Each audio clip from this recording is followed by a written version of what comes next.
ជំរាបសួរបងប្អូនកសិករទាំងអស់គ្នាថ្ងៃនេះមកមើល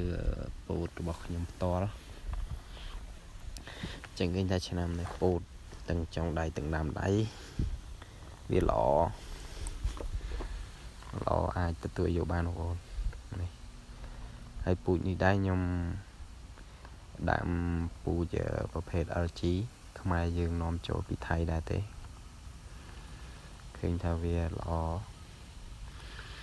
ពួក LG វាមានតាមលេខវាបងប្អូននេះខ្ញុំដាំ619ហើយផ្លែវាស្នៀតវាល្អបងប្អូនស្នៀតវាមួយចាអាមចេញមកល្អស្នៀតវាចេញមកស្រស់គ្នាល្អជាងពូជដតីហើយវាក៏អត់មានដូចថាចោលដើមពូជនេះអត់មានចោលដើមទេបញ្ហាវាតែមួយគត់បងប្អូនពេលវាទុំ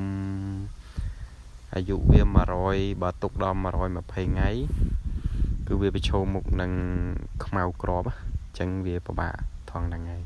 អញ្ចឹងយើងធ្វើ110ថ្ងៃជាងអីអាហ្នឹងយើងកាច់ទៅយើងការពារវាឬមួយយើងច្រូត100ត្រឹម115ថ្ងៃអីយើងច្រូតបានបងប្អូនយើងវាប៉ុណ្ណឹងសំណើមវាអាច30ជាងតិចតួចអីបងអាហ្នឹងយើងមើលហើយយើងចុងដៃវាថោកយើងមិនដឹងថាដើមដៃវាថោកចុងដៃវាមិនដឹងថាបានតម្លៃបែបណាបងប្អូនណាបើលឺតែដឹងមកថា300នៅឡើយចឹងហើយពូជនេះសិតសឹងតែក្រុមហ៊ុននាំចូលមកពីថៃទាំងអស់បងប្អូនមកពីថៃវាចូល100%ពួកអីយើង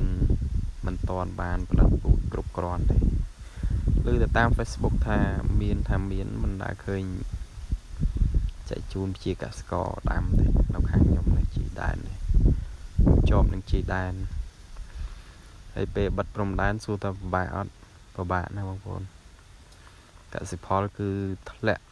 ខុសគ្នាច្រើនហើយយើងធ្វើម៉េចបើបញ្ហាព្រំដែនយើងវាអញ្ចឹងយើងមិនអាចបន្ទោសអ្នកណាបានទេហ្នឹងយើងត្រូវប្រឹងតស៊ូរស់ដោយខ្លួនឯងពេលនេះខ្ញុំរស់នៅតាមជាដែននេះចិត្តតាំងពីកៅគុតបងប្អូនតាំងពីកៅគុតមកខ្ញុំឡើងមកពីគេហៅភ្នំដីណាហ្នឹងគឺខ្ញុំឡើងមកមិននៅតាមជាដែននឹងរហូតអញ្ចឹងខ្ញុំដឹងជាដែនច្រើនបញ្ហាជាដែនហើយដីខ្ញុំក៏នៅតាមជាប់បន្ទាត់ព្រំដែនបាត់ដំបងនឹងដែរគឺនៅតាមហ្នឹងគឺអត់មានបញ្ហាអីទេគ្រាន់តែយើងបិទច្រកទៅអីវ៉ាន់យើងកសិផលយើងវាលក់ទៅថៃអត់កើតអញ្ចឹងគេនាំចូលទៅក្រុមហ៊ុនខ្មែរយើងអីក្នុងស្រុកវិញអញ្ចឹងណាហ្នឹងហើយបងប្អូនអើយវារៀងពិបាកបន្តិចហើយធ្វើម៉េចទេហ្នឹងតែបើយើងមិនធ្វើទុកដីចោលវាលំបាកណាវាមើលទៅវាមិនសមបងប្អូនហើយមុខរបរយើងកសិករមានអីមានតែចការពោតដលងហ្នឹងឯងបងប្អូនហ្នឹងបញ្ហាវាប៉ុណ្ណឹងហើយ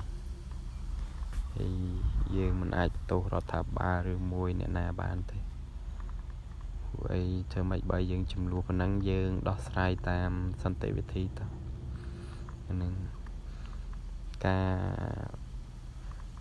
បង្កសង្គ្រាមវាមិនចំណេញអ្នកណាទេវាខាតសង្ខារសេដ្ឋកិច្ចមិនថាយើងឯថៃក៏ប៉ះពាល់ដែរបងប្អូន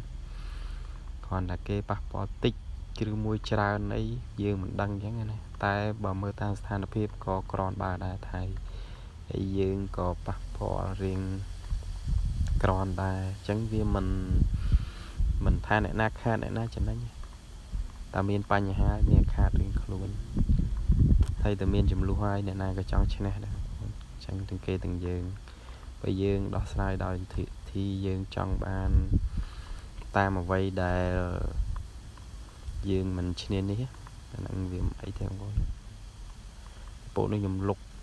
ទៅក្នុងជ្រៅពោតខ្ញុំវានៅតែស្មើល្អ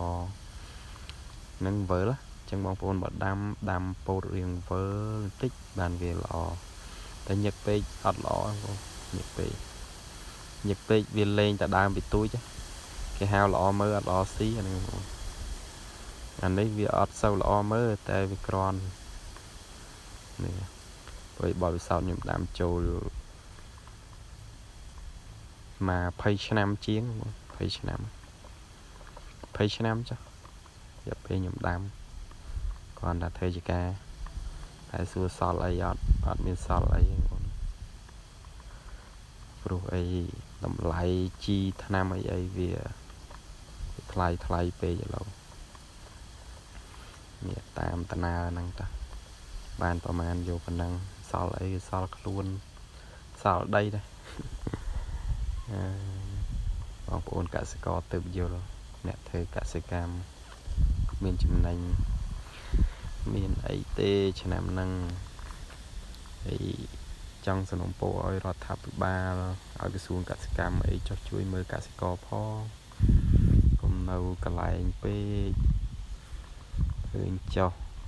ថតមកប៉ុស្ពីប៉ុស្ឲ្យទៅវិញស្ងាត់ឈឹងថតប៉ុស្ពីប៉ុស្ឲ្យទៅវិញស្ងាត់ឈឹងកសិករខាតមិនចង់ឲ្យជួយអីជួយតែរកទីផ្សារខ្ញុំអ្នកផលិតនេះចង់បានប្រមាណ100តោនក៏បានមិនខ្វះនៅខ្ញុំនេះដីច្រើនបងប្អូនមើលតែចុងភ្នំមួយលំហ្នឹងសិតតែដីយើងកសិករយើងដាំពោតទាំងអស់ហ្នឹងដាំពោតដលងមកជនីខាងខ្ញុំនេះមានតែពីរប្រភេទហ្នឹងដាំច្រើនចឹងមានអីមានចំពោះឲ្យបងប្អូនកសិករទាំងអស់គ្នាសុខភាពល្អរោគទទួលទានមានបានទាំងអស់គ្នាហើយក្តីសង្ឃឹមកសិករនៅថានឹងអាចបានថ្លៃតែប៉ុណ្្នឹងឯងធ្វើជាការយូរទៅបាក់ទឹកចិត្តដែរហ្នឹងបងប្អូនគ្មានអ្នកណាជួយគ្មានអ្នកណាអើពើថ្ងៃបងប្អូនមានប៉ុណ្្នឹងឯងអរគុណច្រើនសុខសប្បាយទាំងអស់គ្នាបងប្អូន